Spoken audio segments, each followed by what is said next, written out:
everyone. Good Monday to you all.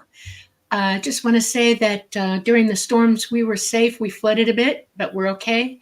Would like to send my heartfelt prayers out to all those who are affected in this in harm's way, and I hope everybody is getting well and has the help that they need. We'll keep praying about that. We are coming to you live from the beautiful city of New Orleans in the beautiful state of Louisiana from the United Public Radio Network at 107.7 FM and the UFO Paranormal Radio Network at 105.3 FM. We are on Roku, we're on Rumble, we're on YouTube, and we're on Facebook.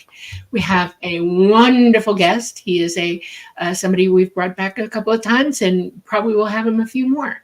I want to get going really quick. So Preston, I give it over to you. Thank you, Dolly. Thank you all for joining us on episode 75 of The Light Gate. I'm your host, Preston Dennett. My lovely co-host, of course, is Dolly Saffron. Subject of the book Symmetry. We're putting out a sequel. Got some amazing stories out of her. And we're going to be talking about some really interesting ET information directly from the ETs, science and their definitions of various concepts like dimensions. And, well, we'll get into it at some point. We'll give you a preview, I promise. But tonight, let's get to our show. I'm so excited about our guests. So I'm going to try to breeze through the hellos real quick, but I have to say hello to you guys because I love you all so much. It's because of you we do this show, and it's always so much fun to see this regular crowd and, of course, new viewers as well. And who do we got? First in line is Renee Cruz. Hi, Renee. Awesome to see you here. And Michael Kennedy. Oi, Helene. Yes. Hug that girl of yours. One big hurricane. Very intense. We have Jan Peak. Always nice to see you here. Excited for another episode of The Light Gate. Yay. We got Scuba Maru and we got Ruth Kleiber. Looking forward to hearing Michael tonight. Yes, our guest is Michael Schratt. Hi, Joseph. Yes, Mike's got some really interesting things to share with us tonight. We're excited. We've got Teresa Levine. We've got Louise from New Jersey. Greetings to all earthly beings. Who else do we got here? The Owl Man. And, Louise says, hello, Preston. Didn't forget you. Thank you, Louise. You guys make me smile. Dana Matthews. Hope you're doing well. Everything is going pretty good. Thank you. Hope you're well, too. We have Janice Connett and Karen Holton. Hi, Karen. Always a joy doing Karen Holton's podcast, Angels and Aliens. Check it out. It's awesome. We have Flubber Lane. Awesome. I've seen you here before. Let's see. CT Guitar Guy. 3 little ones live in Asheville and barely made it out alive. Oh, my gosh. Thank goodness.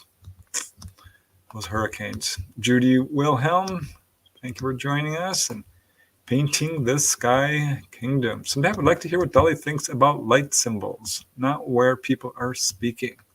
You might have to elaborate on that. I'm really honestly not sure what light symbols are. Are you, Dolly? I'm aware of what people think they are. Yes. All right. I'm not sure I've heard that term. Okay, we have Namaste. Thank you, Namaste. Huge shout out to you and your wonderful gratitude. You're the awesome human. I think you're human. We love you. Superhuman, maybe. Yes. But yeah, we love you very much. Thank you so, so much. It means a lot. Every week you're here for us. Thank you, thank you, thank you. We got Dog Lego Lover. Yay. Yeah, we're doing well. How many inches of rain was it? 16? One day, 14, and the other days leading up to it, it was about 12. So we got a lot. It's crazy. It was very wet. Yeah. Okay, we got Ginny Mashbaum and John Schaefer's and Judy Wilhelm, and a wonderful donation of 20. Thank you, Judy. Very kind of you, very generous. Your goodwill and generosity is truly appreciated. Thank you, thank you, thank you. Christopher Harmon and Joseph A. So cool, it's happening now live. So get your questions in early, guys, because Mike has a lot of information, and I'm Surprises, even, I was told. So it's going to be cool. we got White Dragon and Chris MK. Happy to see Dolly feeling good. Thank you. Haraj and Becky Duncan and Derek Mulligan from Dublin. I've got quite a bit of Irish in me, so that's awesome. We got Olivia and Marla McMichael. Gosh, we got a nice big crowd today, don't we? Yes, we do. Oh, I blame you. I can see you there in the blue room. Star Orchid. Oh, we love you too. Thank you, Star Orchid. You Thank guys you. are so generous, and we just love you guys. Thank you so much, Star Orchid. Each week, you guys just make me feel so humble and happy. Pam Harris, we got KM. New York City is a big fan of Preston. I love New York City too. Awesome. Yep. We got Ratzy and Bratzy. I'll start this question for you, and we will get to it. We got Jeffrey J. We got Simon Domville Musters. Repeat guest who's coming back soon. Let me see. We got Central Wisconsin and Sunny Barrett and Miss Mary in the Wilder Side and KTM Adventures. And I better get started. Dana Matthews. Oh my gosh. Dana. You guys are being so wonderfully generous today. Thank you, Dana. You're awesome. Richard Minnick and Alexander Duncan. Namaskar. Zappa baby. What about any HPs who may be tuning in? They do know about all of us. They watch everything. We got the Outer Realm here. Michelle De Roche and Amelia Pisano at the Outer Realm airs live each Wednesday and Thursday, 9 p.m. Eastern. Check it out. We owe Michelle everything. We love you, Michelle. Yes, we do. Love you. And Overlander BC and Bob Thompson, and I'm now officially in trouble. So oh my, thank you, Bob. Yes, thank you, Bob. I better get going. Hello, all the way from the UK. We've got Pogo Joe and George Kashumba from Australia and Leah. All right, I'm now officially in trouble, so I'm going to introduce our guest and get this show going because I know he has a ton of information. And of course, you can check out the show description for the links on our guest tonight, who is, of course, Michael Schratt. He is a superstar in this field. He's having a huge effect. He's found his niche, and it's amazing to see him all over the place these days. So it's really an honor and a delight to have him back on the Lightgate for a record 4th appearance. He is probably our single most popular guest. Yes. And I can see why, because his information is amazing. He's really one of the few researchers I truly respect. There's a few that I really like, but Michael's right at the top of the list. Let me tell you a little bit about him for those of you who are joining us for the first time or don't know Michael. He's a private pilot, a military aerospace historian, a longtime UFO researcher and lecturer, a draftsman, an expert on classified black projects. He knows a lot about that. But also UFO crash retrievals, the UFO government cover-up, and more. He is the author of Dark Files. It's a pictorial history of lost, forgotten, and obscure UFO encounters. It's an awesome book, you guys. He does forensic drawings in there that are so amazing, really accurate presentations of people's encounters, which you often don't see because artists take a lot of leeway in presenting people's encounters, and they're just not accurate. His are. So check out his book, The Dark Files, 61 illustrated encounters from around the world, from boots on the ground research. He went to university archives, multiple UFO research centers, and private collections. He's a boots on the ground researcher. All contain references, so you can verify these. So what else do we got here? Tonight, Michael will be presenting some exciting new information about UFO crash retrieval events and our government's efforts to reverse engineer extraterrestrial craft and the UFO cover-up in some exciting new cases. Check out the links in the show description. Not now, after the show, because now we're going to bring Michael on live. Hey, Michael. Welcome back. Good to How be you with doing, you. Doing great to be with you, Preston and Dolly. It's great to be with you. And Preston, you're such a humble, kind-hearted person. It's an honor to be with you, sir. Thank you very much, Michael. I feel the same way about you. Okay, let's see. Just Yep. I don't know if Rumble's actually going. Darn it! One of these days we'll get that to work. Well, at any rate, let's get this show on the road. Mhm. So, Michael, for people who haven't met you before, I already gave you a bio, but do you want to give any introduction that I didn't mention in your bio? I think you pretty much covered it. Basically, I'm a concerned taxpayer, like we all should be. I want to know where my tax dollars have been disappearing the last 4 decades into these classified black budget programs that have no congressional oversight, no public scrutiny. We've heard a lot about these congressional hearings lately in Washington, D.C. Recently, the UAP disclosure legislation was axed for a second year in a row. So now it's been 80 years since we've tried this democratic process and it has failed us. So obviously, by default, what that means now, it's up to us now. It is up to all of us as a united coalition of researchers to come together as one voice to track down these legacy crash retrieval witnesses. This is going to be the vehicle that facilitates disclosure. Very well said. Yep. That's why your work is so important, because there's just not enough people doing it. All right. Well, I know you've got a whole presentation set to go. Do you want to just dive right into it? You can dive right into it. All That right, is right. Okay, let's bring it up. Bring There it we up. go. Okay. All right. So glad to be with both of you. And what this is a massive update to my retrievals of the third kind PowerPoint presentation. Now, originally, I essentially only had Rudy's drawings and some nice full color renderings. Well, I've added a lot more information, and I thought, yes, it does justify updating this. So that's what we're going to do today. And we're going to start right into this here.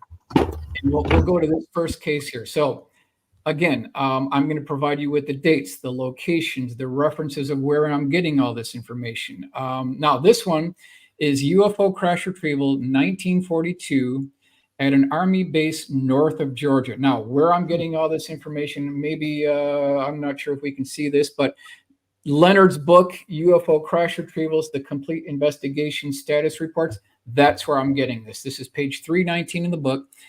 And what it talks about is a flying saucer that came down. It hit the side of the building. It opened up a hull breach, which you see on the left side of Rudy's drawing here. It ripped that open.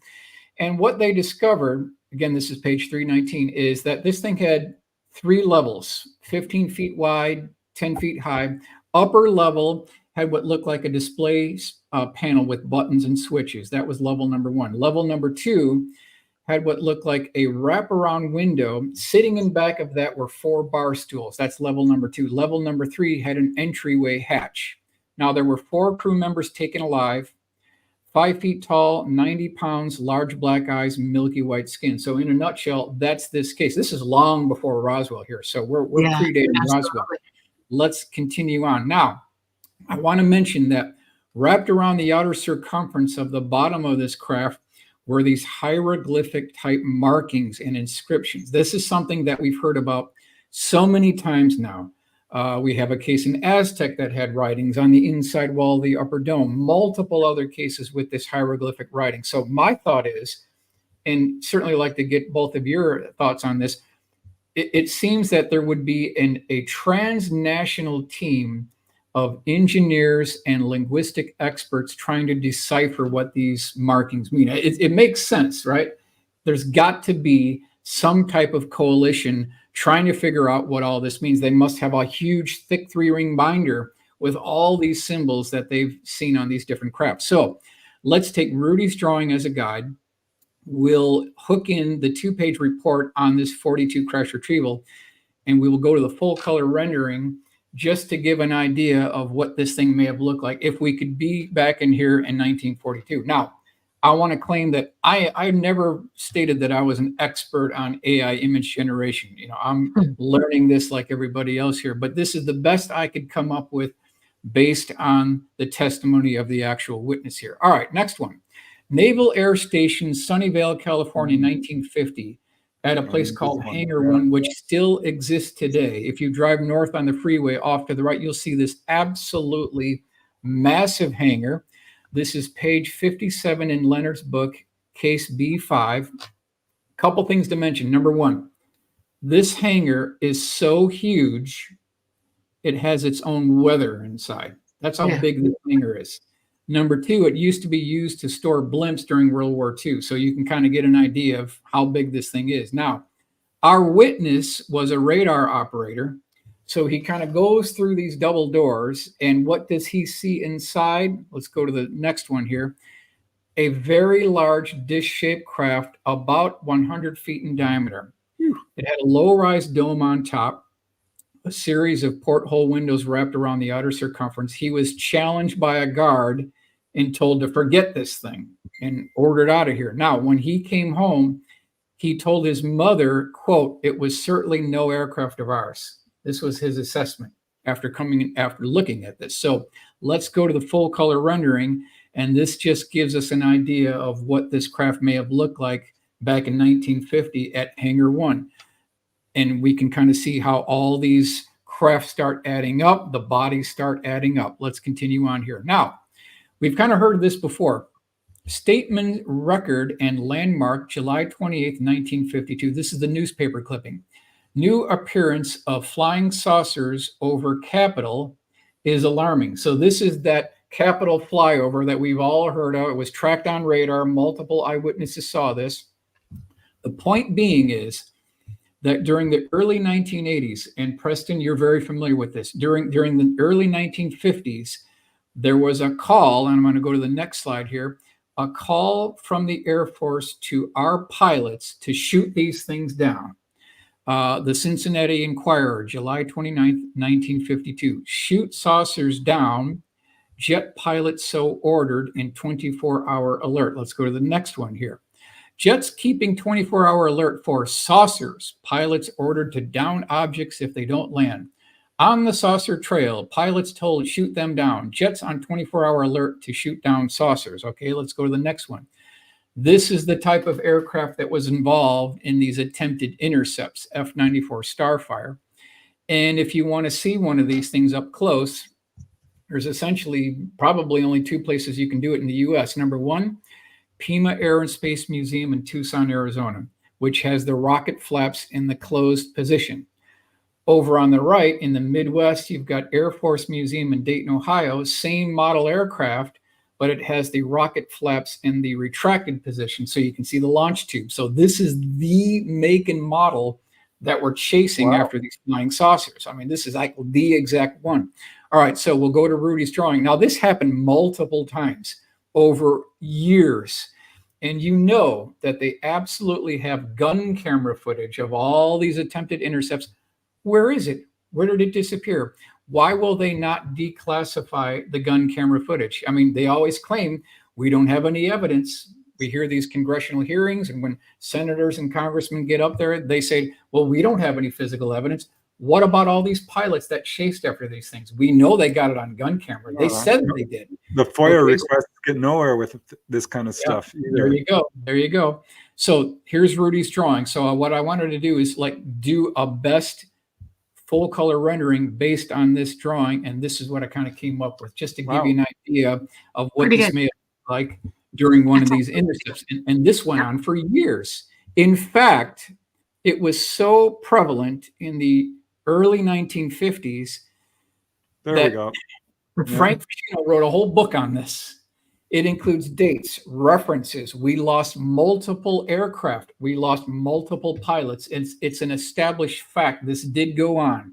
The United States Air Force doesn't want to talk about this, but we lost multiple aircraft and pilots on this. I mean, it happened. Where are all these pilots? What happened to the aircraft? Let's see the gun camera. What about the 8x10 black and white glossy photographs? Hours and hours and hours of this footage. Yes. Oh, yes. and you can trace this all the way back to World War II, the Korean War, Vietnam, Desert Storm, and even today we're getting this stuff. So they've had multiple wars and conflicts where UFOs were sighted And they got this all on gun camera footage. This is an absolutely established fact here. Okay, let's continue on. Now, next one. Our witness is a former military officer. And this is page 212, 213 in Leonard's book.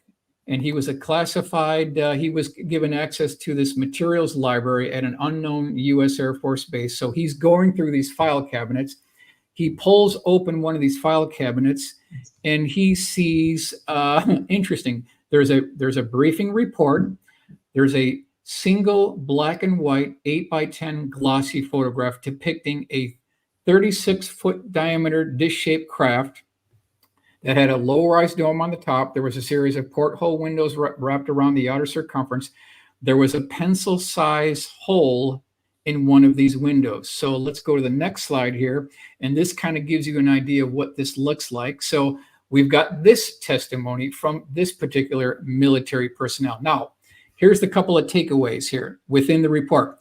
Military officer had the correct security clearance, which gave him access to a classified materials library. Number 2, report seen by witness made reference to crashes and that bodies were recovered. 3, in addition to diamond tip drill bits and acetylene torches were used to gain access to the interior. Number 4, eventually technicians were able to gain access to the interior of the craft by way of a small entry hatch. The report said, referring to the door, that it was almost as if the material of the craft liquefied and then solidified again. So here's another one of these accounts where you had these absolutely minute, seamless sections where you can't even put a razor blade into this. Yeah. It's Which so almost many like contactees say that too. Yeah. Mm-hmm. Have you heard of these type things in your investigations, Preston, where the entryway hatches are so fully integrated that the seams, you can't even put a razor blade? Have you heard this? There are no seams. They have a way of There are no actually, seams. Yeah. They're not there. This is not a normal door, right, Dolly? Yes, correct. It depends on where they are, what mode they're in, and what's happened to the craft itself. That will cause you to be able to see anything, to even look at it like you could gain access to it. Yeah. Okay, so let's continue on here. The Pentagon, 1952, at an off-limits room. This is a Pentagon office worker, page 152, case A1 in Leonard's book. So we've got our office worker. She actually goes down into the basement of the Pentagon. She kind of makes a left-hand turn. Now she's in this room that's kind of dark and dingy. It's poorly lit. It's got some cardboard boxes off to the side. She kind of makes a 90-degree turn. And what does she see? She sees a pickled alien in a large glass jar. And she's shocked beyond belief. She can't believe what she's seeing. Within a matter of 5 seconds, there's a military guard police grabbing her by her arm and telling her to get out of here immediately. She's not supposed to be here, but she did see too late. She saw it. in a glass jar, probably had that formaldehyde preservation fluid. So we want to go to the next slide here. And this is what I came up with just to give an idea of what this woman faced when she saw the shock of her life inside this basement. Now, here's the question. Is there really a basement at the Pentagon where they could store something like this? Well, turns out no one less than our good friend Dick Cheney, former Vice President Dick Cheney, Secretary of Defense. New defense chief gets lost in the Pentagon basement. Peninsula Times Tribune, March 25th, 1989. So he was in the elevator. He went down. He thought he was going to get to his car. When the elevator doors opened up, he walked out. There was nothing there. He was in the basement. He kind of got lost. So yes, in point of fact, there is a basement at the Pentagon. Dick Cheney is reportedly in the loop to all of this too. Oh, absolutely in the loop. Absolutely in the loop. This guy knows a lot. He's probably not going to tell us, but we know for a fact that this gentleman, he knows quite a bit. All right, let's continue on here. Dutton, Montana, 1953. Cecil Tenney, he's a civilian. This is page 16, abstract 11 in the book. So he's driving down the road, and all of a sudden he looks up. He sees this 120-foot long cigar-shaped craft tipped up at a 45-degree angle. Preston, it is belching out smoke and flames coming out of the bottom of this thing. He said it was like, quote, having a very hard time keeping itself airborne, like it was struggling big time. All the smoke and fire belching There out are of it. several accounts of this kind of thing. Yes, there It's not is. unique. There is. Now, there was oncoming traffic that he said had its tailpipes caught on fire. So he drives another mile down the road, pulls off to the right. He goes into a bar. He files a report with the bar owner. As soon as he walks in the bar owner says, quote, "You smell like lightning." So he had been permeated in this ozone smell as he walked into the bar. And it was so prevalent that this guy said, "You smell like lightning." So there's a clue right there of what's going on here. All right, now he files the report. The guy leaves. He goes home. 5 minutes later, a police officer arrives at the exact same bar, files almost the exact report. And the bar owner says, this is very coincidental because a guy just came in here and filed the same report that you just told me. So next thing that happened is our primary eyewitness, he gets a call from the base commander that you see in Rudy's drawing on the upper right. And this guy says, "I want to see you." So he had to report to Great Falls Air Force Base the next morning, and he was grilled for 2 hours. He had to sign non-disclosure agreements. And then as he was being escorted out of this facility by, these two security guards, there were two men walking in the opposite direction. They tripped. They had these potato sacks over their heads. And when this thing fell down, he said that inside, quote, "it looked like human body parts." I can't confirm it. He can't confirm it either. But to him, it looked like human body parts. I don't know if it was associated with the sighting he had the previous day. It could have been. He wasn't sure. But that's what's written in the report. So here's kind of my colorized version of this case here. And you can clearly see the smoke coming out, the fire. This has happened, as you mentioned, in multiple different locations. So it's not just an isolated incident here. Okay, now we want to talk about what these ETs look like.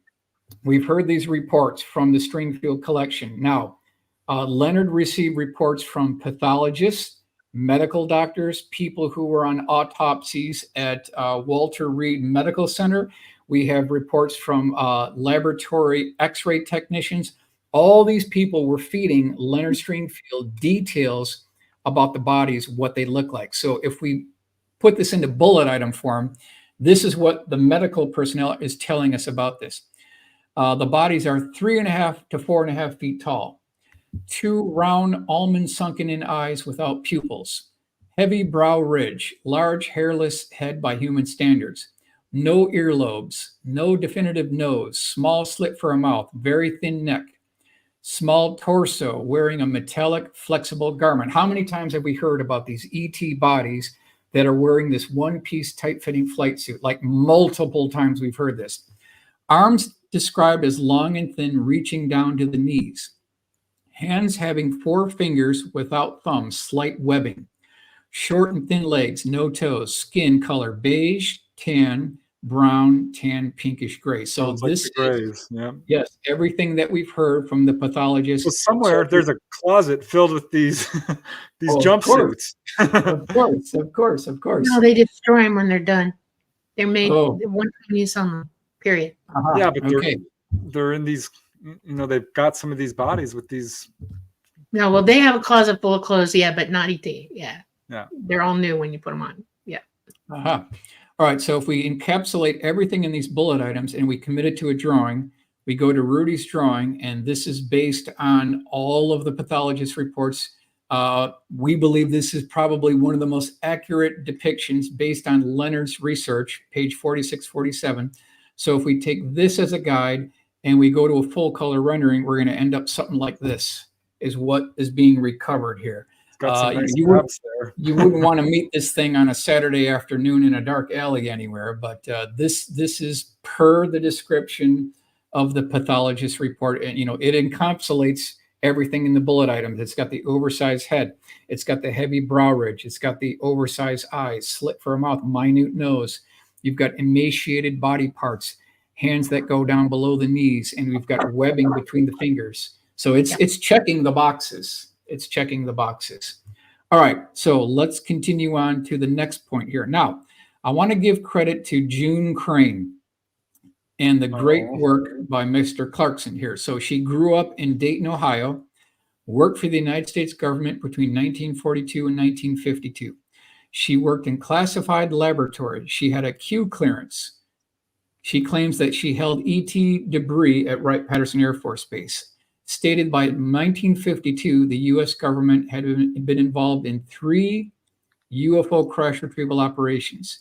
Spoke to a pilot that stated that he flew in ET bodies and wreckage. So I ask everyone listening and watching today, does this woman look like someone that would be lying to us about any of this? I mean, she was definitely involved in the local library, a very intelligent woman. We want to honor her service. She's an American patriot. She's an American hero. This woman is not lying to us. When she said that she held debris, I believe her. Now, we want to highlight quiet for years and years too, isn't that right? Yeah, she had held on to this for years. And then finally, she eventually talked to James Clarkson, who interviewed her. This is well after that he made the first introduction, and he wrote a whole book about this. And when you go through this book, it just impresses you that these military witnesses, they really don't have anything to gain. A lot of times they're on their deathbed or they're dying of cancer. You know, what can the government do to me once I'm in my grave? And they let all this out.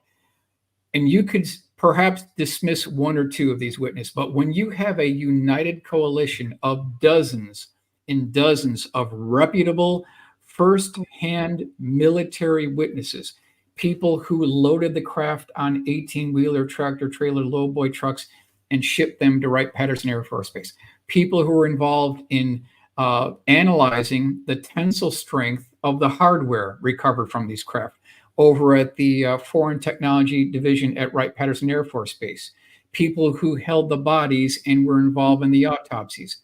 These people are not lying to us. They are American patriots, and we want to honor their service. Okay, next. Source, retired Air Force pilot, late 1950s. Interview conducted by Ed Kamarack Jr. Now, the original witness claims that sometime in the late 1950s, he saw a 6-minute film clip that depicted a 60-foot diameter dish-shaped craft. It was in a hangar. It had a 10-foot gash on it.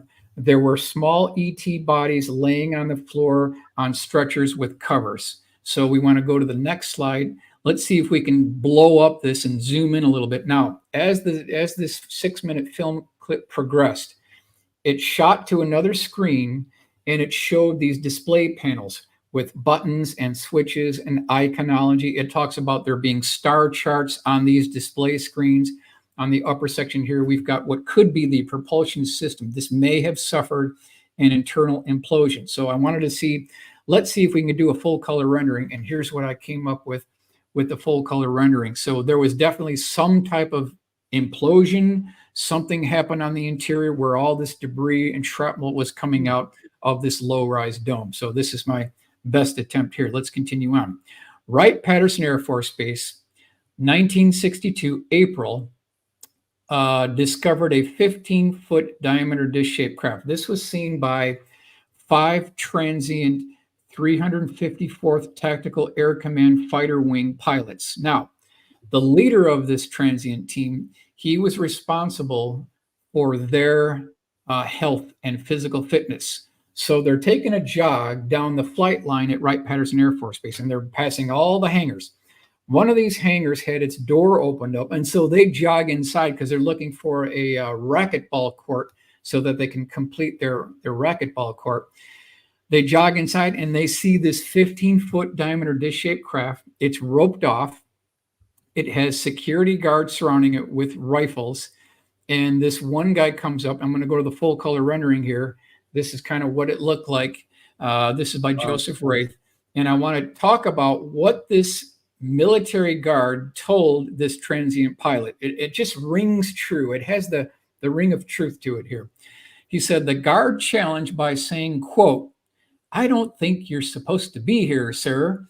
I replied to the affirmative, and we turned about face and departing, mumbling to ourselves that the good old U.S. had developed or had all along flying saucers in service. So here's another one of these reports where dish-shaped craft are being seen inside Wright-Patterson Air Force Base. Sometimes they're off in the corner. They're They hide them within these different facilities. But we've got so many accounts now from credible military witnesses seeing these craft. Okay, that takes us to this slide. Braniff International Airways. We'll move forward here. Reference number 53, date 1963. PJ, he was a captain in the Navy. Later, he flew for Braniff International Airways. He encountered 2 flying saucers in a hangar at Wright-Patterson Air Force Base. Now, one was 30 feet in diameter, could hold 12 people. A second craft was seen that could hold 2 people. So now we've got another report from a reliable pilot. This guy flew for the Navy. I don't think these people are lying to us. So this one, it was date 1963. Okay. Also want to highlight Magic Eyes Only by Ryan Wood. Now, he published this book about 20 years ago. This is an update. Subheading Earth's Encounters with Extraterrestrial Technology. So I want to give credit to Ryan Wood for doing a great job. Now, in his book, he has documented 104 crash retrieval cases. If we hook up Leonard's publication that has 119 crash retrieval cases, we mix these two together, we're looking at well over 200 crash retrieval cases. Now, conservatively speaking, let's just knock out 50 just for the sake of argument. So now we're down to 150. The odds are in our favor. We can't lose. All we need is one to be correct. And the whole concept of UFO crash retrieval non-existence completely falls apart. The odds are in our favor. Okay, let's continue. First case within Ryan's book that I felt deserved to do some thorough analysis here. This is Santa Rosa, New Mexico, spring 1963. It's page 217 in Ryan's book. Our primary eyewitness was not a registered nurse. She was an X-ray technician. She was only 24 years old. Now, a call came from the dispatcher that there was a crash on the other side of town. So she piles in with the doctor into one of these 1963 Ford Galaxy ambulances, and they go across town. When they get there, she's shocked at what she sees. She sees 3 ET bodies, about 3.5 feet tall. They're lying on the ground. They're all deceased. Off to the right, there was some debris from a craft, some various debris. Where they pulled over, it was a little bit off the road, so they were kind of in some low shrubbery. Her first words out of her mouth was, quote, "Where are their parents?" That was her very first quote. Next thing that happened is they loaded up the ET bodies in the back of the ambulance. They drove this back to the hospital. I'm going to go to the next slide here. This is our full color rendering, just to give an idea of what this may have looked like back at the time of the actual retrieval operation. Now, an Air Force general showed up. They confiscated the bodies. They confiscated all of the records. They confiscated the undeveloped X-rays. Anything that was in the ambulance, they got all of it. As he was leaving, he told this X-ray technician, "Don't you ever say a word to anybody about this because the government has a long arm."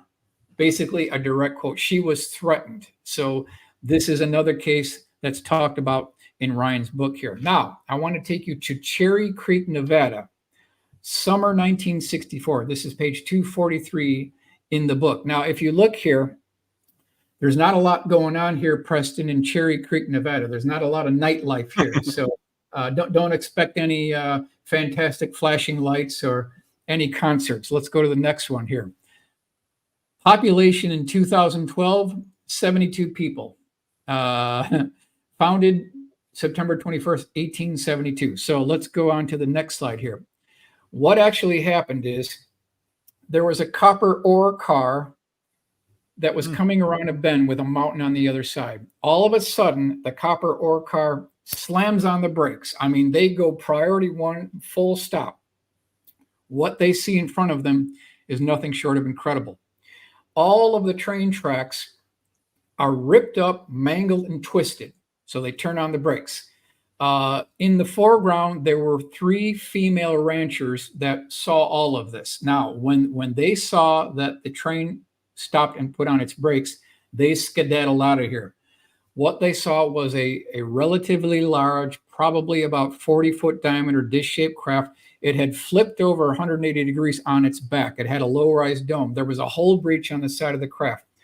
On the bottom left-hand side of the craft, there were two ET bodies, deceased, and then another set of tracks departing the area. So we believe there was a third one. Now, I'm just going to go over the bullet items here. The tracks were torn apart and quote-unquote thrown like pretzels. The Ely sheriff was alerted, who informed the Ely Armory to dispatch the local National Guard. The military ordered all the people on the train to board a truck and were driven back to Ely. Military examined the craft and found the bodies of at least 2 little pilots. So if we take this drawing from Rudy as a guide and we use Ryan's reference on this, we're going to go to the full color rendering. Here's what we came up just to give this an idea of what happened back in Nevada where all this went down. Now, let's go to another version here. This is by Evan, who did a nice rendering for me here. Off to the right, you can see that train tracks mangled, and then this thing augured in, flipped over 180 degrees, and now on its back, we've got the female ranchers here. So this encapsulates all of the bullet items that we want. Now, how this case ended, they actually brought in one of these absolutely large cranes on rails. So this was on train tracks. They brought in this huge crane on train tracks. And they here's what the craft looks like as it already kind of augured in. It ripped up all the tracks.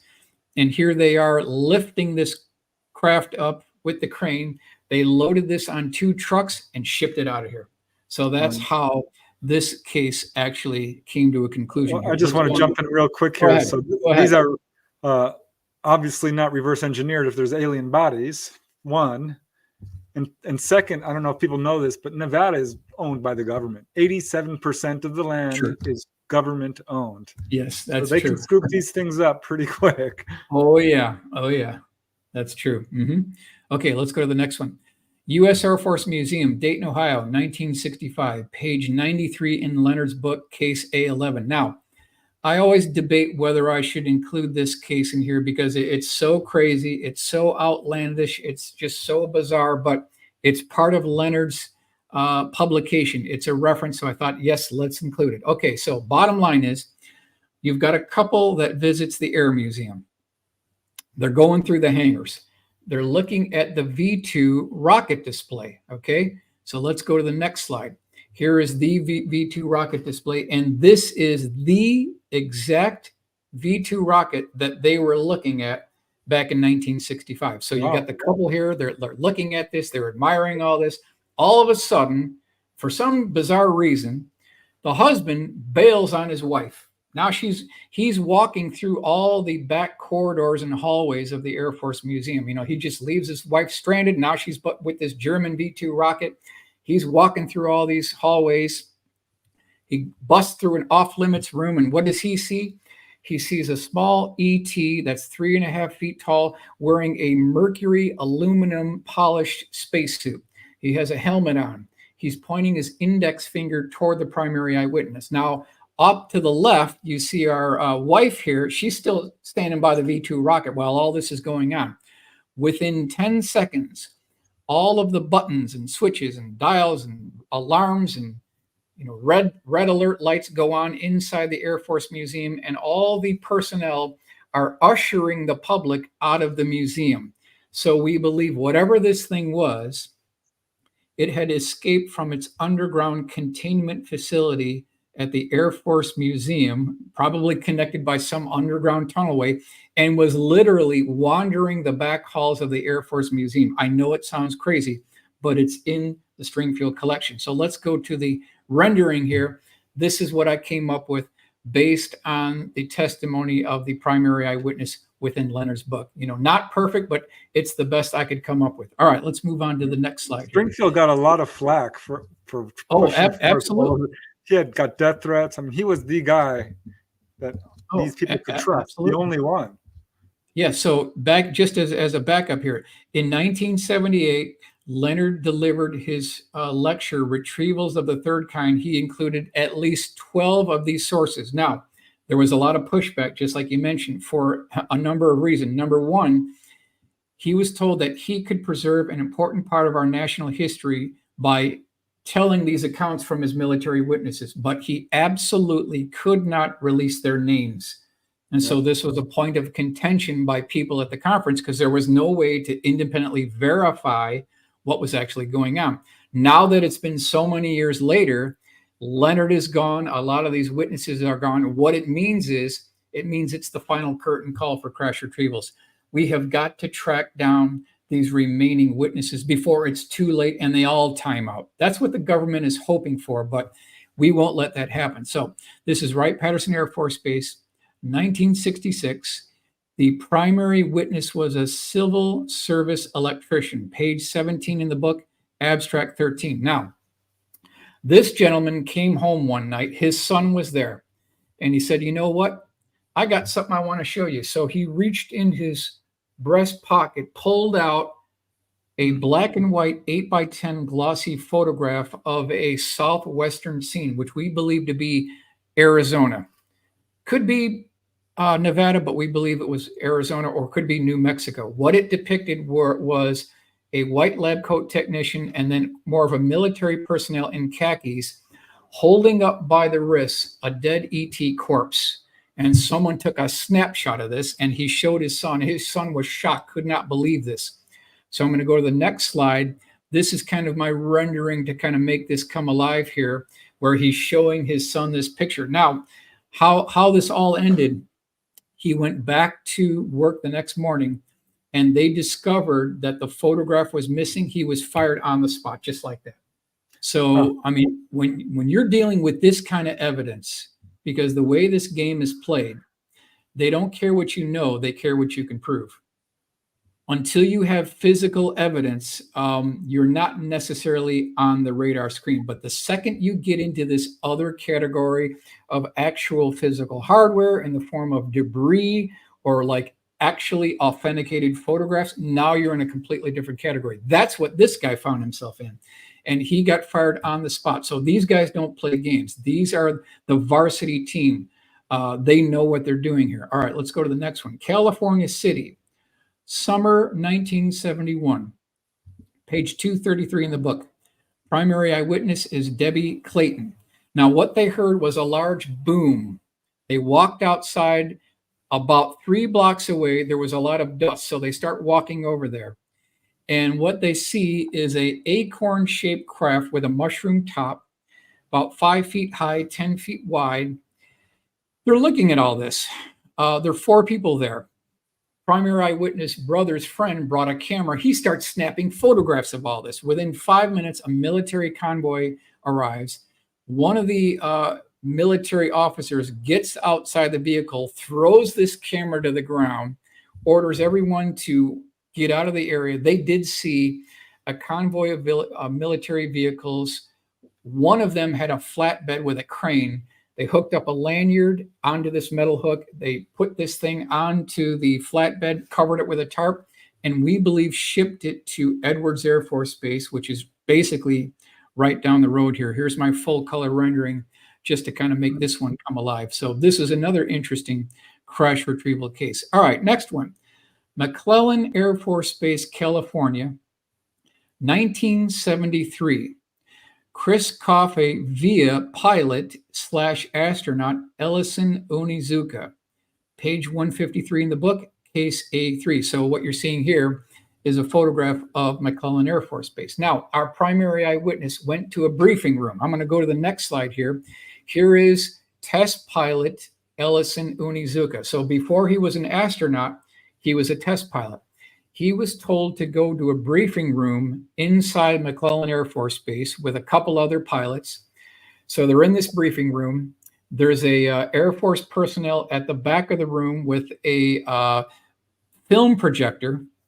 The lights go down. This guy turns on the projector, and in the forward wall here, what they see is a very interesting movie clip that depicts 2 ET bodies on slabs during an autopsy. I mean, they absolutely can't believe this. Now, if you look to the left, Ellison Onizuka is looking back to us, and in the report, he recalled saying, "Oh my God, I can't believe this." So he was a firsthand witness to this. Now, I want to mention that this movie clip appears to have been shopped around to different Air Force bases around the country.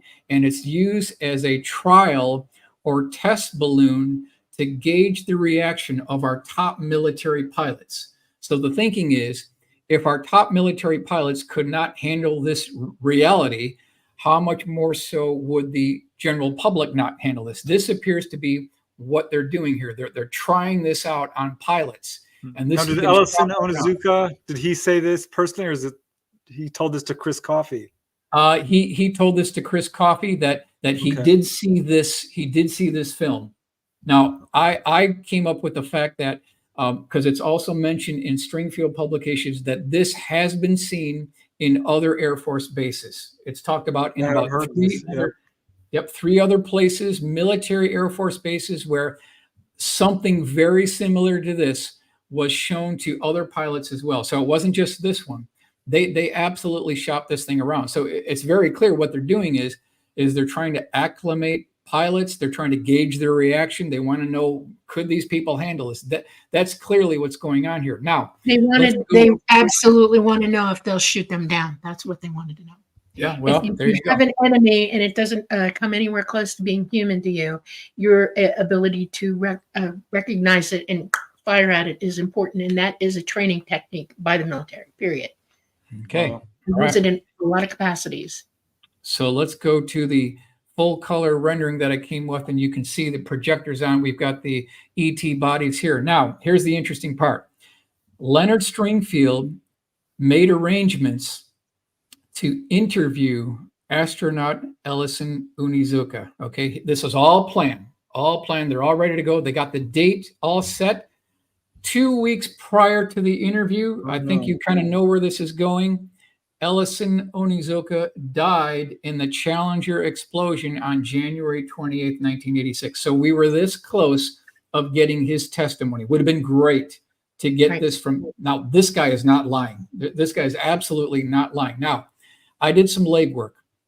I tracked down his widow. I sent the widow the reference in Leonard's book. I also sent her the drawing that Rudy had made based on Leonard's description. I never got a reply. I never got a response. I know I got the right address. So I don't know if she doesn't want to talk about it. I don't know if Ellison ever told her about this, but that's where this case lies right now. Now, why would a Challenger astronaut lie to us about this? No way. Not a chance. Well, that certainly sheds the dark side of the whole Challenger disaster. I mean, that's conspiracy theorists will go wild on this one. Well, they probably will. But the fact is, this was planned. Leonard had it all set up. 2 weeks prior to this meeting, he died in the Challenger explosion. So that's how that went down. All right, next one. Wright-Patterson Air Force Base, 1974, page 327 in the book. So you've got a new hire off to the left. She gave her 2 weeks notice. She's excited to start her new job at Wright-Patterson Air Force Base, and she's at a dinner party engagement. Coincidentally, her new boss is there as well. And over to the left, she's kind of talking with friends and everything, and the subject of UFOs come up. And so they're talking about UFOs, and her boss could tell that she was getting beaten up bad. Ridicule, condescending remarks, pointing fingers and laughing at this woman and everything. And so the boss turns to her and says, "Do you want to see the physical evidence?" And she says, "Now?" And he says, "Now." So he takes her in his car. They drive to Wright-Patterson Air Force Base. Now, he had the correct security clearance. They walk down this long corridor. There's a retinal scanner. He looks in this retinal scanner. He had a magnetic key code access. So he inserted the magnetic card into the access slot.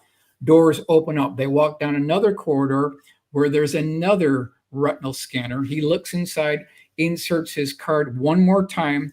Doors open up. Now they're inside an underground morgue at Wright-Patterson Air Force Base. And he opens up one of these drawers, and on this rolling platform is a dead ET corpse, half zippered up in a body bag. And she's looking right over this thing in complete, absolute shock.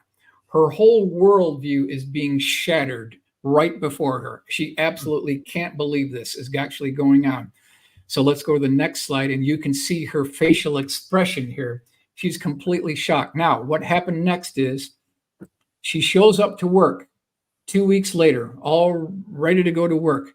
The office manager tells her that her boss is deceased, and there's no mention of him dying in the local obituary. This guy disappeared off the radar screen. They probably unalived him for what he did, but this is how it went down. Now, when you read her testimony discussing this, you can tell it's heartfelt. This woman is not lying to us. This is legitimate. All right, let's go to the next one here. UFO crash retrieval in Italy, 1933. We've heard about this concept of something going on in Italy long before Roswell. In Leonard's book, there's a reference to two things. One, crash retrieval actually taking place. The Vatican has one dish-shaped craft recovered. There's also talk about something known as, quote unquote, the White Book, which is mankind's interaction with ETs over the last 2,000 years. These are the two things that are allegedly being stored at the Vatican. So let's go to the next slide here. I had Rudy do a drawing here. So what would be in the Vatican archives? Well, you've got the Pope there. You've got the dish-shaped craft recovered. That's up on the ceiling area. You would have gold coins that they've been collecting for thousands of years. You've had Maya and Incan treasure would be there. You'd have old books there. You'd have manuscripts. You'd have scrolls from the Library of Alexandria. You'd have an Egyptian sarcophagus. In the back, you'd have an Olmec's head. These are the things that you would expect to see at the Vatican. Now let's go to the full color version. And this is what I came up with just to give people an idea of what the Vatican has, what the Pope has been. He might have access to all this, but absolutely no doubt the Vatican is clued in on all this. Now, how do we know this? Because Newsweek, August 2nd, 2023, pressure on Vatican to reveal archives after UFO cover-up claims. It follows claims by David Grush, a U.S. Air Force veteran who previously worked at the National Reconnaissance Office on UFOs, in an interview in June that an unidentified aerial phenomenon, UAP, was recovered from Magenta, a town near Milan in 1933.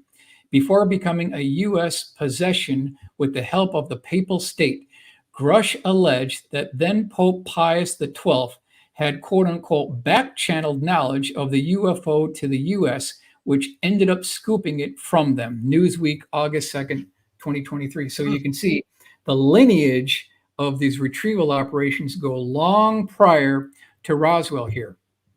Let's do a little bit of... Hold. Preston, station ID. All right. I don't want to stop, but okay, let's do it real quick. Okay.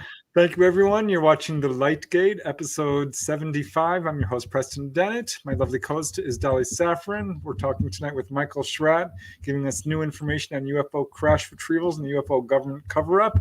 You are listening live on multiple platforms, including the United Paranormal Radio Network and the UFO Paranormal Radio Network at 107.7 FM and 105.3 FM from the beautiful city of New Orleans in Louisiana.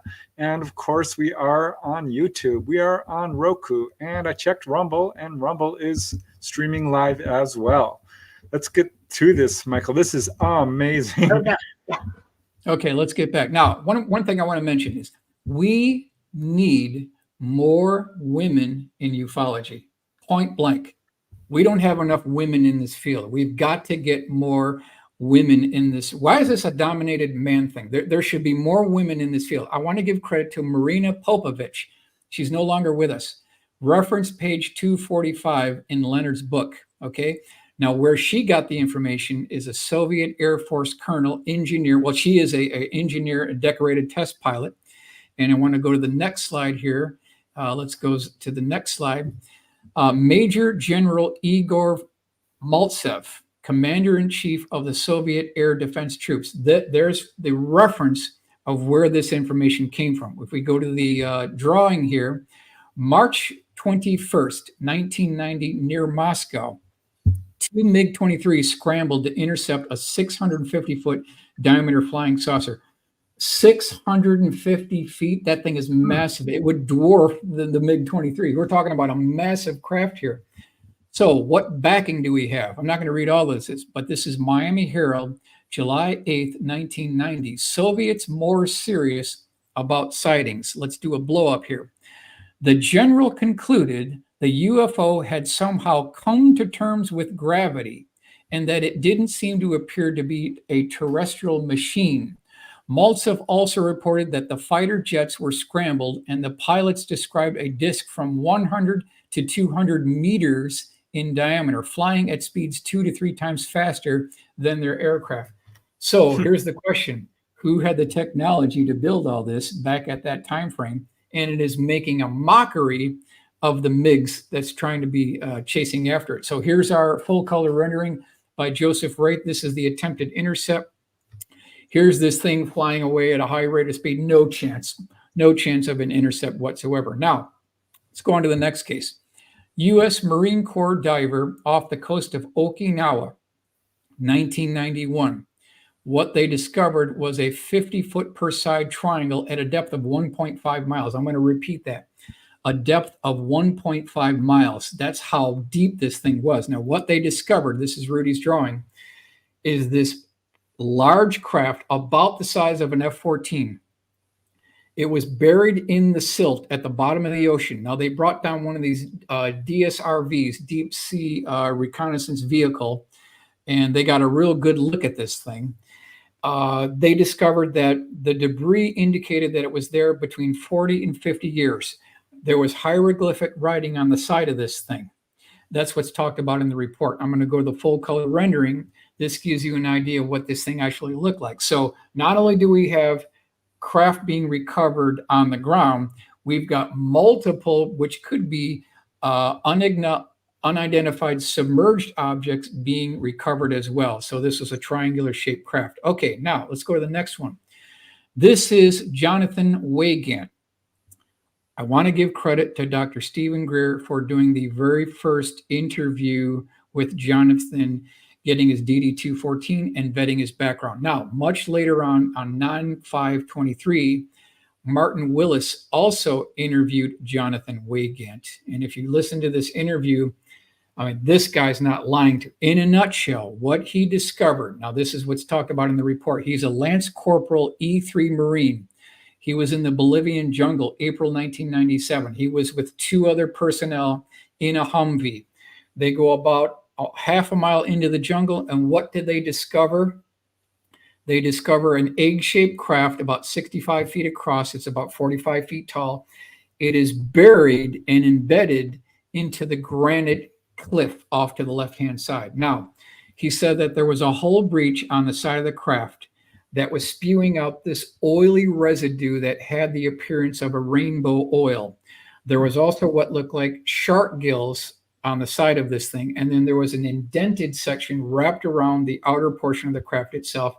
There was an elliptical hull with what he appeared to be some type of an ET arm was hanging out the side of this thing, believe it or not. So this is April 1997. Let's go to the full color rendering by Joel Payne here. This gives you an idea of what this looks like. Now, this is another one of these military witnesses. They're not lying to us. They have no reason. They're not absolutely not gaining any kind of fame or fortune. They're telling this because they're American patriots here. Okay, now, want to take you to Steven Spielberg, Close Encounters of the Third Kind, which I'm sure we've all seen this, right? We want to remember how this movie began, okay? Dolly or Preston, do you recall how this movie started? Yes, the opening scene is a car going down the highway. Was it the car or was it? Yeah. Now I don't remember. Oh, okay, Preston. Anything, Preston? Nope. Okay. Well, I'll like to see it again. let's go to the next slide here. The movie starts in an abandoned Mexican airfield. That's right. A team of researchers discover 5 perfectly preserved TBM Avenger aircraft that went missing on December 5th, 1945. So that's how the movie begins, right? You've got this team there. There's a wind machine. They're all blown. Their hair is blown out. They see what is known as Flight 19, the missing Flight 19. You've got these TBMs. This is December 5th, 1945. That's how the movie starts. However, and this is talked about, Steven Spielberg talks about this himself. That's not how he wanted the movie to begin. The real beginning that he wanted is he didn't want these to be seen in an abandoned Mexican airfield. He wanted these aircraft to be discovered in the Amazon jungle with all this foliage and trees, and you might have a Olmec head over here. You might have an Aztec pyramid. That's how he wanted this to start. So here's Rudy's drawing that kind of shows you the beginning of what might have been the start of Close Encounters of the Third Kind. So I thought, okay, let's try to do some kind of full color rendering here. This is what I came up with. Not perfect, but just gives you an idea of what this may have looked like in the beginning scene of Close Encounters of the Third Kind here. All right, let's continue on. Next case. This is 30 miles off the coast of Corpus Christi, Texas, on an offshore oil drilling platform. So here you see the star is the location of where all this went down. Okay, here's what we're looking at here. One of these absolutely huge drilling platforms. Now there's 500 people on this thing. In this case, there were at least 25. We're talking about these rough and tough blue collar oil workers here, not the kind of people that would be lying here. Multiple witnesses here. I'm going to go over the sighting details. Jeremy Clark is the primary eyewitness. There were 250 others. Date is December 1997. Location 30 miles off the coast of Corpus Christi, Texas. What they heard was this rumbling noise. They saw 25 military helicopters approaching from the west. The rumbling noise did not come from the helicopters. All of a sudden, the helicopters stop in midair, and this absolutely gigantic cigar-shaped craft hovers in over the ocean. There's water dripping off the side of it. It has a concave section on the bottom of it. There's these indented 4 domes on the bottom surface of this craft. And the reference is Ben Field from the BUFOD website. That's the reference for this. So let's go to Rudy's drawing. This shows you what this thing looks like. And this thing is hovering above these helicopters. And these guys on the oil rig, they're watching all of this, and the water's dripping off the side of this thing. I'm going to go to the full color rendering. This gives you an idea of what this thing's look like. So we've got triangular shaped USOs. We've got dish shaped USOs. We've got cigar shaped USOs that are twice as long as a football field emerging from the water. This is seen by multiple witnesses back in 1997. All right, let's go on to the next one. Not that long ago either. So not that long ago. No, it's absolutely not that long ago. I want to give credit to my friend, Mark McCandlish, who is no longer with us. He had told me this case years ago. It was never illustrated, but I want to give him credit here. What we're talking about here is Aerospace Alley. So if anyone is bored on a Sunday afternoon, you can do this in one day. And you want to visit all these military industrial contractor locations, you can do this in one day. What you'd want to do is start in San Diego, go up the 5 freeway. You'll eventually hook up with the 405. You go to Hawthorne where they have the Northrop facility. Then you're going to go onto the 14 North. You'll go into Air Force Plant 42. They have Plant 10, which is the Lockheed facility there. They also have a Northrop facility. Boeing has a facility there as well, and then you can end over at Mojave. This can be done in one day. Now let's go to the next slide. Los Angeles Times, September 6, 1983. Palmdale gets set for new boom cycle. So we're talking about the Reagan buildup. 81 to 86 was the Reagan military buildup. If you were a defense contractor and you had a new project you were working on, you literally got a blank check and you could do whatever you want to. That was the Reagan buildup. Let's go to the next slide here. Defense contractors at Plant 42, Lockheed Martin, Northrop Grumman, Boeing. Previous contractors were McDonnell Douglas and Rockwell International. So you got multiple companies here at this location. Air Force Plant 42, ground zero for the military industrial complex. Now, you as a taxpayer, you have every right to drive around this facility. Can't get inside, but you have every right, because you're a taxpayer, to drive around this facility. And I want to remind everyone that the United States Air Force does not own this facility. They are nothing more than a temporary custodian for this asset. We, as taxpayers, We own the facility, we own the aircraft, we own the buildings. We pay for all the people working with. We pay for their payroll. We own the runway. We own all of it. So it's our job. It is our obligation to challenge what's going on here, because we want to know an accounting of where our tax dollars are disappearing here. All right, so Air Force Plant 42. Here's the top view looking down. You can see on the upper right, Plant 42. And let's go to Lockheed Plant 10, which I got from the Palmdale Library. We're going to zoom in here, and you can see here, look at this building. You've got building 601, this big building on the left-hand side here, and then you've got the freeway and the railroad tracks going right by this thing. You can drive right back past building 601. Here's the blow-up of 601. Now, why is any of this important? Because according to Mark McCandlish, he interviewed an engineer back in 1992 that was taking a smoke break at night. Coincidentally, that evening, there was smog in the localized area, so it backlit all of the Plant 42. And what this guy said is, on the far side of this hangar, something unbelievable happened. I'm going to go to the next one here. This is what it looks like inside this hangar. It used to be the L-1011 hangar. So we're talking about the same hangar here. What he described is the hangar doors opening up, and all these boom lifts come out as a group. They extend their arms. On the top of the boom lift, there's a tarp connected. And so there's like a little bit of a droop, and then it connects to the next part of the boom lift. There's another tarp and then another tarp, and it forms this 360-degree perimeter screen. There's a guy who shines a flashlight, green flashlight 3 times, and all of a sudden, this 120-foot diameter black contact lens hovers and then goes right into the center of all these screens, and then the whole thing trundles back into the hangar. Hangar doors close. He's watching all this.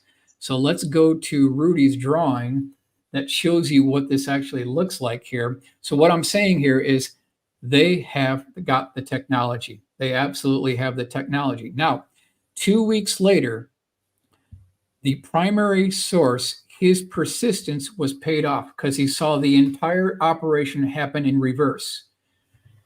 The hangar doors open up, all these boom lifts come out, they extend their arms, they stretch out these perimeter tarps, a black contact lens hovers out of this thing and departs like a spark on a grinding wheel and makes no sonic boom back in 1992. They've got the technology. It's a done deal. It's confirmed. So, yeah, so this cover-up is on 2 levels then. I mean, we have absolutely. The ET tech and we have the reverse engineered human. Absolutely. Absolutely. That's been going on. This is what's talked about in the congressional hearings by David Grush, where he quote unquote said that we had an ongoing crash retrieval program directly in congressional hearings. Okay, so let's take this as a guide. We'll go to the full color rendering, and this is what I came up with for this Plant 10 facility. I mean, this is absolutely going on. All right, let's go to the next one. USS Nimitz, 1991. This is prior to the 96 event. This is years prior to. Same aircraft carrier. Our primary eyewitness is Kevin Thomas, U.S. Navy combat photographer. Now, all of a sudden, the aircraft carrier goes to what they call darkened ship. When they go to darkened ship, they turn off all interior lights, all exterior lights, and you are not supposed to be caught outside.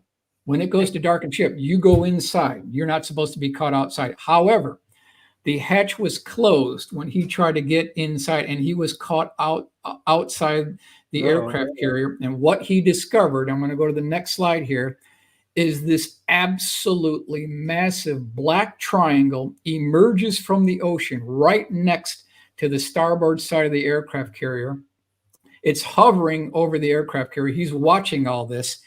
This thing, he said, was larger than the Nimitz. So the Nimitz is at 1,092 feet in length, and this thing was larger. So we're looking at something like 1,200 feet in length, hovering above the aircraft carrier and then departs. And so this was seen by this primary eyewitness here. So what I wanted to do for you, Preston and Dolly, is just give you a brief update of the current state of the crash retrieval investigation here.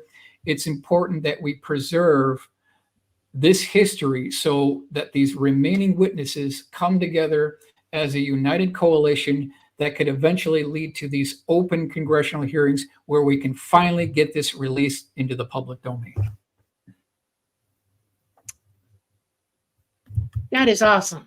I hope it happens. I really, really do, because the people in this country need to know that they have back engineered. They're not as, they don't have the same technical abilities as ET craft, but it's, you wouldn't think so when you saw it. Okay. You would believe that it's the real deal. This is trillions of dollars worth of back engineered technology. Absolutely. Reverse engineered. Absolutely. Trillions of dollars. And it's not a joke, and it's for real. And everybody needs to write their congressman, and everybody needs to write their president, call the White House even, and say, look, we're tired of paying taxes for you people to rape us of our money and come up with things that we don't know what you're doing. And what are you doing it for? You know, right. Because mostly the military only back engineers for weaponry and things like that, you know, national threats. And if we've got that going on, they could use it on anybody. Do you understand what I'm saying to you? Absolutely. Anybody. Absolutely. We need to wake up. We all need to, as one voice in this country and all around the world, need to start making phone calls and writing letters and telling each other in the streets. It's time to tell the truth. Period. And we're not going to give you any more tax money until you do. Or our children aren't going to join the military anymore. We're going to take away your muscle, and we're going to down you this way, you know? Yeah, it's equally fascinating and infuriating, I have to say. Yes, absolutely. I'm really not quite sure how to feel about all this. But yeah, it's, oh my God, because what I keeps coming to mind is, you know, you've presented all these cases, which are, right. You know, 1 or 2 would be one thing. 3 or 4, it's quite enough. Not, I mean, there's hundreds. And this is just the tip of the iceberg. This is what we know about. Yes. And Michael, you make good points about certain things. Our technology has always been really, really good. I mean, we're pretty smart people worldwide. And gun cameras are not the puny things that they show you on the screen. Most aircraft have no less than 6 or 7 cameras on them. And the 2 principal cameras, forward facing and back, are better than 3D, in full color, HD, you name it. They can see every aspect of what they're looking at, all of it. And it's not just that. We're walking around, you know, I can remember being in school and being in, I think I was in the 3rd grade, and they walked in the door with a laser. And I'm like, wow, look, what?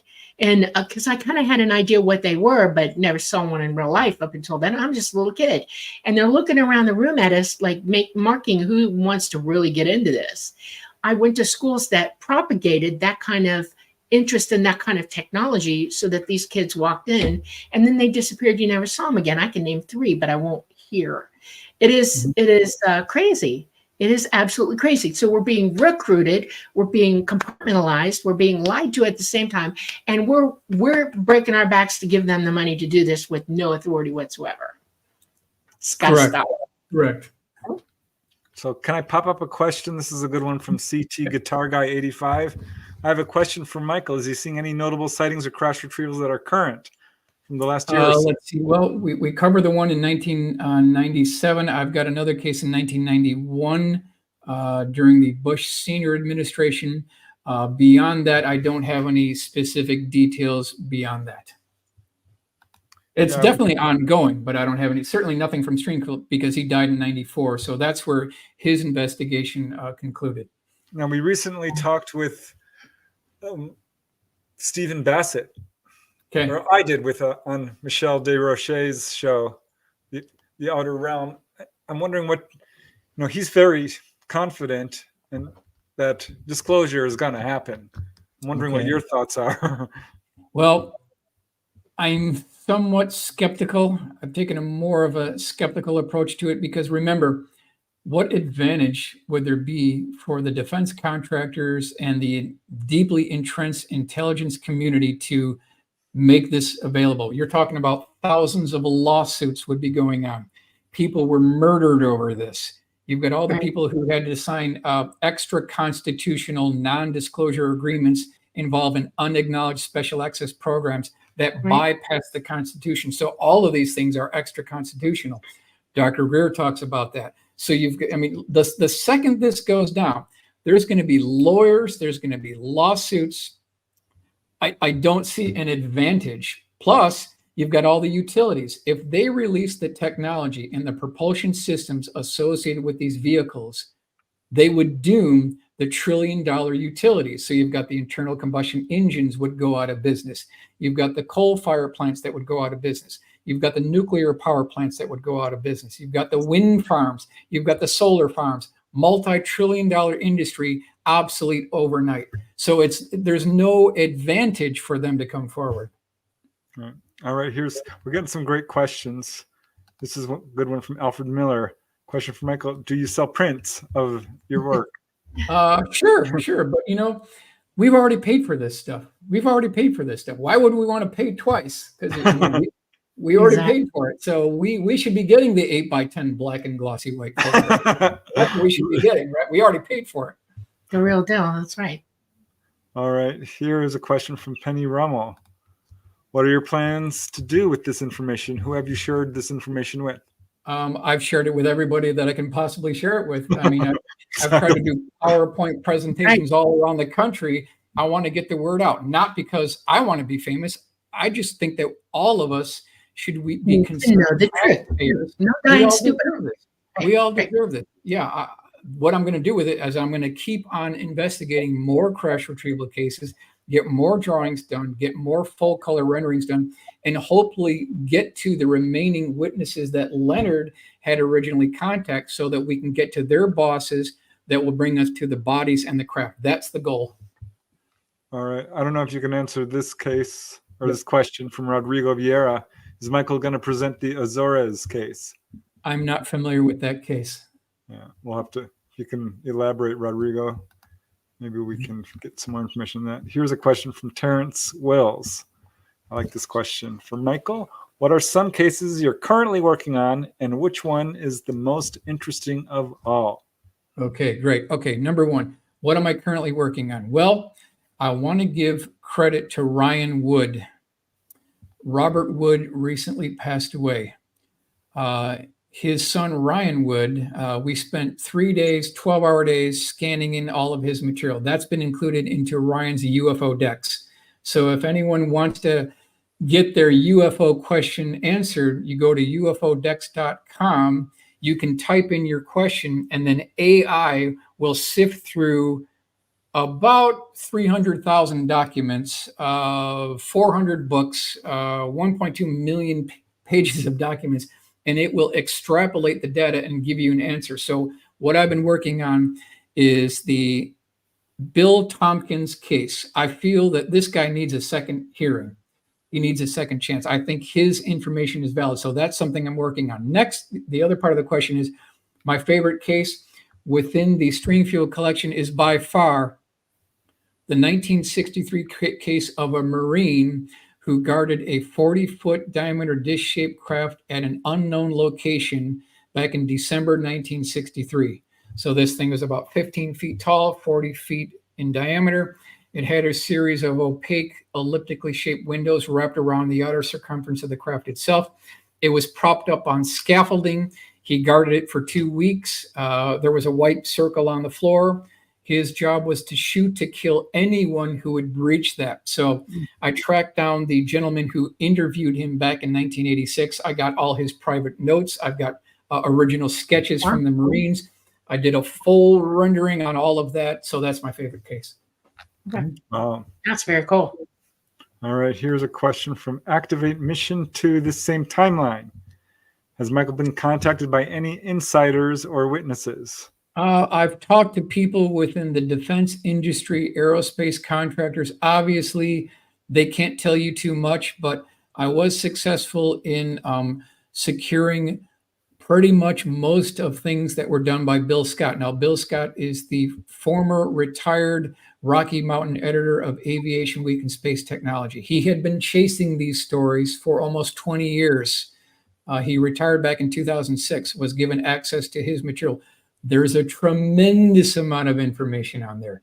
defense contractors, what they were working on, things that are kind of beyond the horizon here. So that's a good resource that I was able to get access to.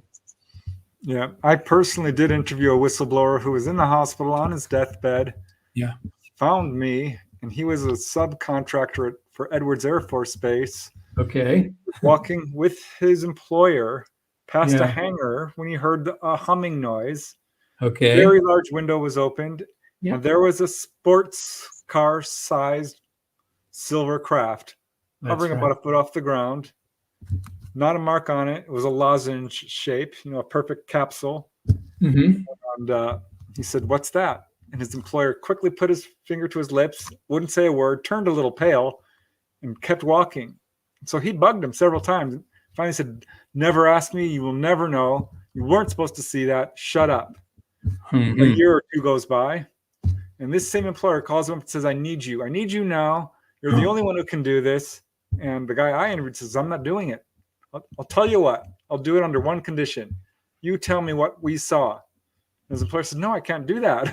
He said, "Well, I'm not going to work for you." And so they got into what he said, a pissing argument over a couple of beers. And the guy said, "Okay, I will tell you, but you got to promise to never tell anybody." And he didn't until he was about to die. He's dead now, obviously. And what his employer said is, "This is all I'm going to tell you. That was not an ET craft. That was an ET craft, or that was a reverse engineered craft using ET technology, which is based on the concept of counter-rotating magnets, which creates a magnetic field on the outside of the craft, which propels the craft in the desired direction." Okay. That was it. Now, that's written about in your book, correct, Preston? That case is written about in your book, and it was seen in a glass rectangular laboratory, right? It was in a hangar. Okay. It was in a hangar, and it was a metallic, shiny chrome-looking craft. Okay. Now, there were white lab coat technicians that had like electronic monitoring equipment with cables plugged into it, right? And it was hovering off the floor. Yeah. I don't know That's how the guy describes it, right, in the book. Yeah, I read it too. It did. Yeah. Yes. Yes. Okay. Yep. We did a drawing of that. I think you have that drawing. Hopefully you have that drawing. If not, I'll send it to you. Mm-hmm.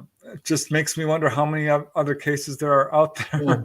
Yeah. I mean, I keep saying that, but it's infuriating to think that, with hundreds of these things, that means, we know there's one at Norton because that's been implicated.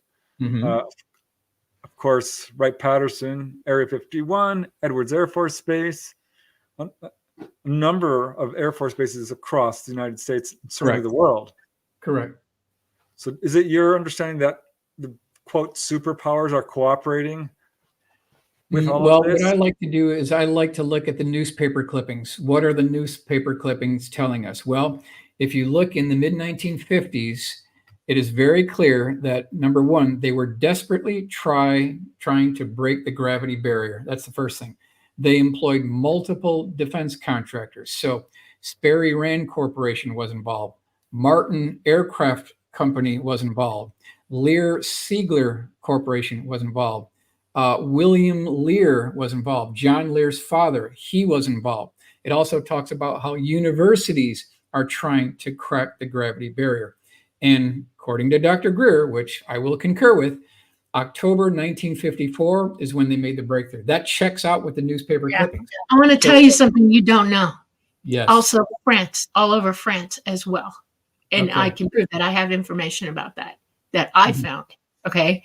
And there's reasons why, but I'll tell you offline. Sure. But sure. yeah.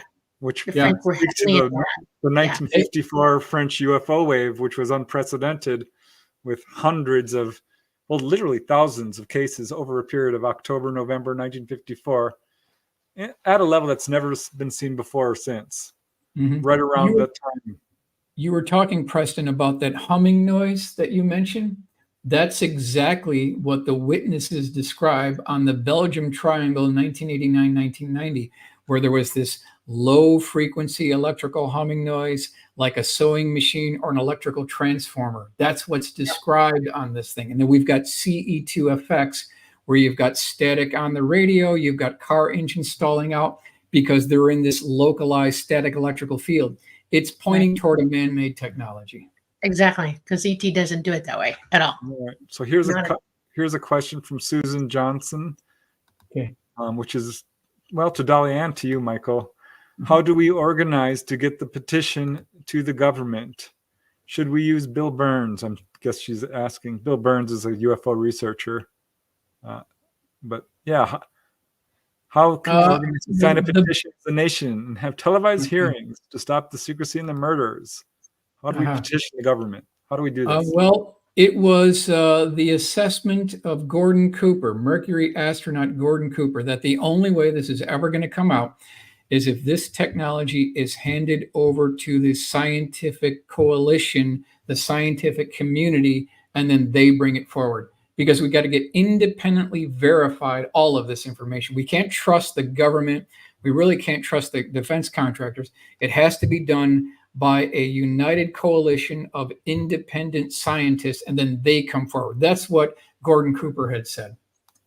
And it's a good assessment too. McDonald Dan, Dolly, why the secrecy on your part? Why can't you tell us what you're going to tell Michael? Are you bound to? Because there are just some things you don't discuss publicly before the person you want to tell it to hears it first. That's important, you know? Okay, there's some good questions here. I just want to put here, this one up is not so much a question, but a good point. There's a long and mysterious list of free energy inventors coming up dead. Be careful. Which is true. That is absolutely true. But again, remember, they don't care what you know, they care what you can prove. But yes, you have to be careful. I want you to consider something, though. I know what Cooper said, but you also have to understand that a lot of scientists nowadays, independent even, are paid off by the governments. They've infiltrated. You're right. And you got to be careful who's talking about what, because you could be walking into a minefield of trouble. You know, it is. That's why I keep saying it's everybody who's within the sound of our voices. Tell your friends, tell your family, start writing letters to the Pentagon, to the president, give him a call. Say, we have sons and daughters who are about to join the army. We're not going to keep supplying you people with help until you stop this and you come clean with us. Parents have a lot more control over their children than they think. And we have to stop giving them the fodder to do what they do with us. Quit working toward them. Make sure that the laws change so that our tax dollars don't get raped and pillaged from our coffers. We have to stop giving our children over to their militaries who get used, badly used, and are part of the problem. We have to stop. It's called, tell them to lay it down, period. If you want the truth, get the truth. One thing I want to mention is that during the Clinton administration, we were spending $100 million a day on black programs. $100 million. You take a week of that. What could you do with schools? What could you do with the infrastructure, helping people? Just a week. Oh, I know. Make a difference. Oh, I know. Our lives would be a heck of a lot different than they are now. You know. Yep. That's right. Okay, I've got some more questions here. This is from Moonfire, who's had personal experiences. Not sure you can answer this, but it's a good point. Why does Wright-Patterson fire Air Force members and force them to psych wards for having UFO experiences? Hers happened in the 1980s. Do you have any information that they're still doing this to people? Not any direct information on that, but we can go back to the first tragedy. Naval instructor. I forget his name right now, but he was the first casualty of the cover-up. You know who I'm talking about, Preston? Forrestal? Forrestal, James Forrestal. Yeah. We need to do a deep dive into what actually happened to James Forrestal. Why did he have a mental breakdown? And why was he trying to throw himself not outside the window, but on the way to Bethesda? He was trying to throw himself out of the car on the way over there. Was this just due to the stress of his job, or was he briefed on something that he just couldn't handle? He didn't want the torture they were about to hand out to him to get information from him or to reorganize how he thinks to shut him up. That's what that was about. All right. Here is a question. Well, it's more a comment from John Mo Marshall. Dolly, this must make you sad to see these dead ETs. That's a hard thing for me to discuss, but I'll tell you something. A lot of the ETs that we're talking about are AI, and I'm not sad about it. They're sentient beings like we are. They're just AI, So that I don't have a problem with. It's the others that I do. And there are a couple out there that I know of right now that I wish I could go get, and I can't. And that pisses me more than you have any information about how I feel about this. It's not good. No. I feel sorry for all the people who are under NDAs and who really have all this information and are just too afraid to talk. I mean, we spoke with Don Schmidt regarding his research into Roswell, and he's talked to people who are just shaking in their boots all these years later. I mean, what is it now? Like you said, Michael, 70, 80 years this cover-up has been going on. It's absurd. Yeah, you got to know why, and you'll understand everything if you just sit and think about it for a little while. We're on a timeline here, and the government knows it, and they're building up for their own defense for their reasons, and they're paranoid, they're crazy, they're doing things they shouldn't be doing, and they really don't care about anybody else but themselves. That's, if you sit and think about what's going on, what's the purpose of all this? What's the aim here? Where are you going with this? And we're not a threat to them. Ask yourself who they might think is a threat to them, and ask yourself why a false flag. Because I guarantee you right now, Michael, I'm going to challenge you. Anything that you hear now about a crash retrieval is their stuff, not ET. They're not here. I would agree with that. I would agree with that. Yeah. And they're getting ready to false flag everybody. That's why it was so important for them to build the craft that they have built and make them workable for their ends and their means. I like where you're going with this. That's ringing true. Yes, that's ringing true. All right. So Alfred Miller is saying free energy is most likely the reason for alien technology secrecy. What do you think? That's one of the reasons. Yes. Yeah.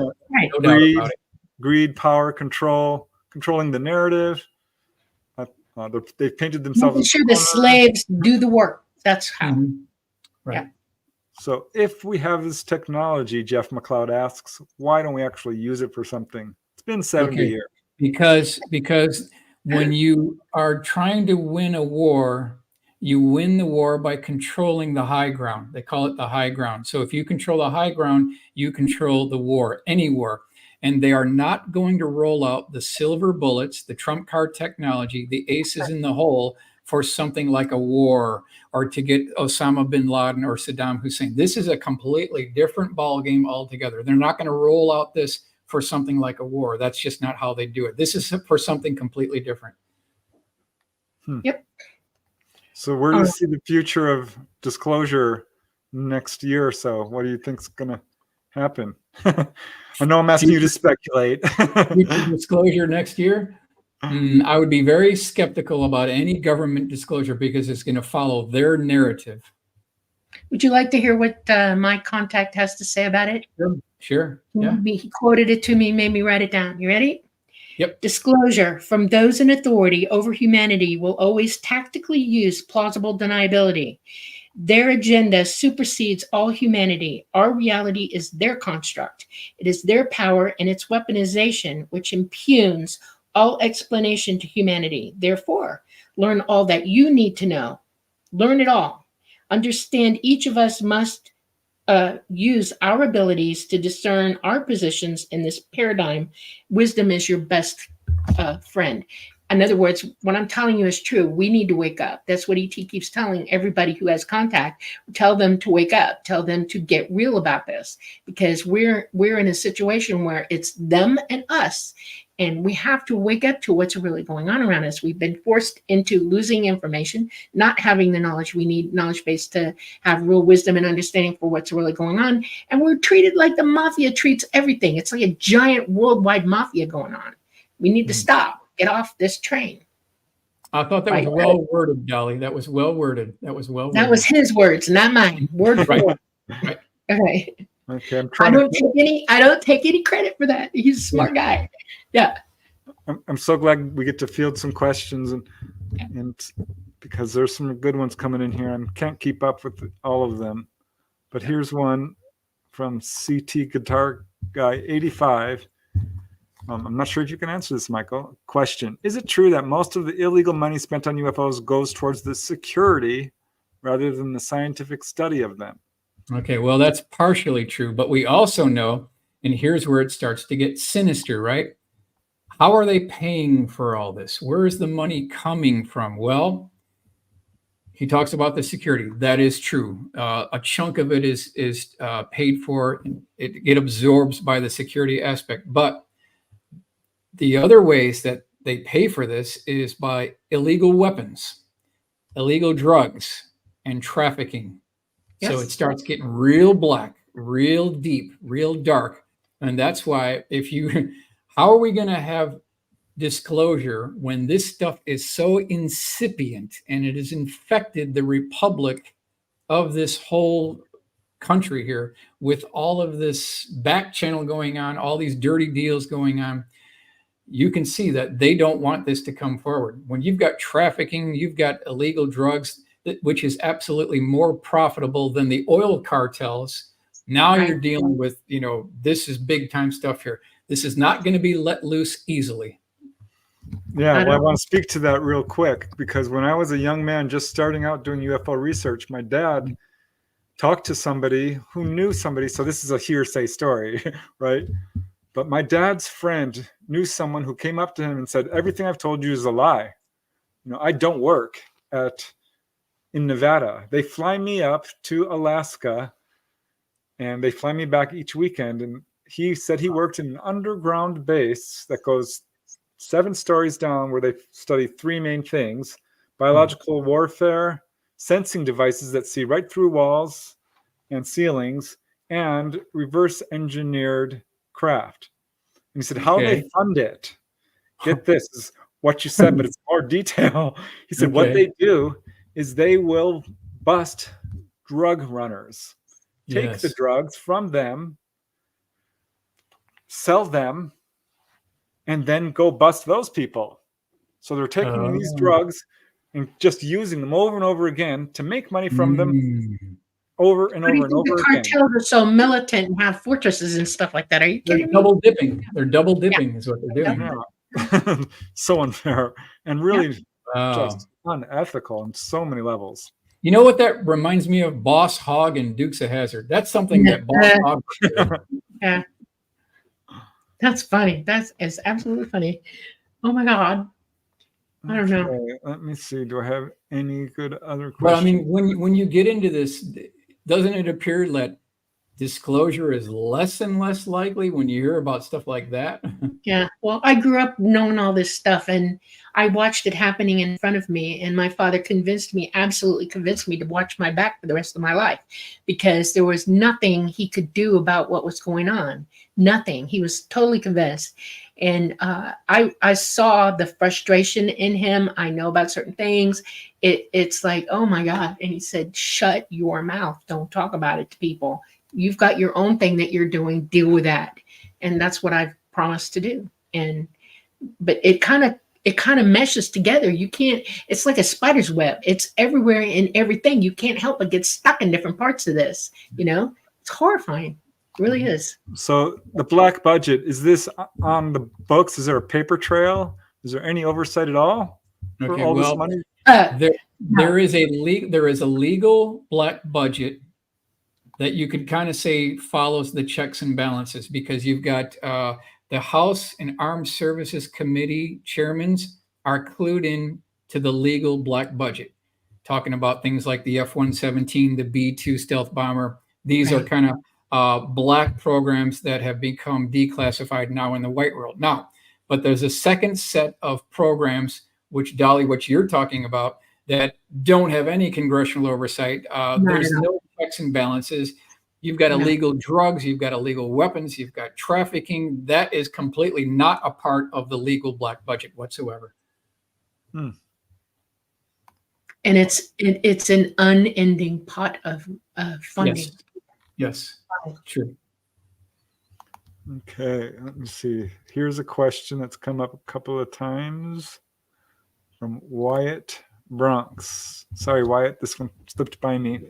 Preston, Michael, have you heard that the James Webb's telescope detected something heading our way? I have not. I mean, I've heard rumors, but I haven't found any good reporting on it. I have heard about it, but I don't think it comes from reputable sources. I don't put any stock in it whatsoever. Yeah. So what do you think? False flag, false information, misinformation. Mm-hmm. Correct. Yeah. So you would agree that there's a lot of disinformation and misinformation. Yes. I mean, I don't mean to laugh, but it's just so obviously true. Correct. Right. So let's see. Do you have? I'm still searching for some questions here. Mm-hmm. Mm-hmm. So if you can jump in there, say. Wait, I'll give you a scientific reason right off the top of my head why that's not true. Okay, you've heard me talk about how they travel and how they light gate to places and they travel interdimensionally. They would not fly in conventional space for any length of time whatsoever. They'd be dead if they tried. Correct. So don't even go there with that. It's not true. Okay. Mm-hmm. So someone mentioned Lou Elizondo. Have you read his book? I have his book. I have not completed it. All right. I have not read it, so I can't really comment on it. But I have to give kudos to anyone who enters this field. But anyone who's coming out of intelligence, I'm wary. But I mean, let's face it, whistleblowers, if they, do come from the intelligence sector.